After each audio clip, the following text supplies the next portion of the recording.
Bonsoir et bienvenue à tous dans un nouvel rendez-vous d'actualité. L'émission Cellule de crise, diffusée sur l'antenne de France 2, est revenue sur les violences subies par le pensionnaire de l'Élysée lors de son premier déplacement au Pays Envelé, centre du département de la Haute-Loire. Une séquence vidéo qui fait froid dans le dos et qui a suscité de l'anxiété et de la peur chez Emmanuel Macron ainsi que son entourage. Une attaque sérieuse et sans précédent menée par les Gilets jaunes. Depuis plusieurs mois, la colère de Gilets jaunes gronde aux quatre coins de la francophonie et les plus motivés ne décolèrent pas. L'émission Cellule de crise a diffusé un reportage consacré à ce contexte de tension extrême et face à des enjeux aussi lourds. Le documentaire a notamment révélé des clichés qui remontent au Mardi Noir de 4 décembre 2018. Il s'agit du première visite d'Emmanuel Macron au Pays Envelé, la capitale historique du Valais. Quelques jours après les incidents qui se sont déroulés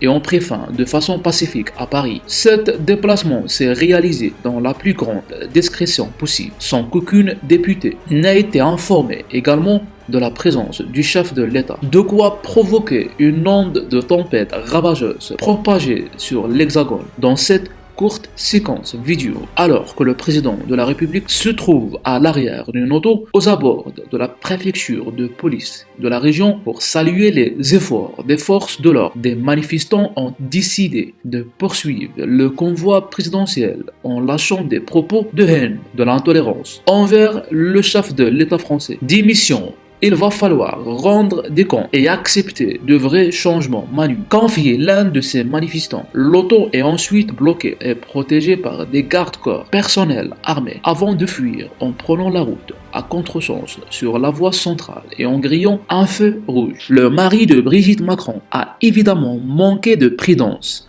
dans la prise de décision ce jour-là. C'est la fin. N'oubliez pas de réagir sur la section de commentaires et n'oubliez pas d'activer la notification pour ne rater aucun de nos prochains rendez-vous. À très bientôt.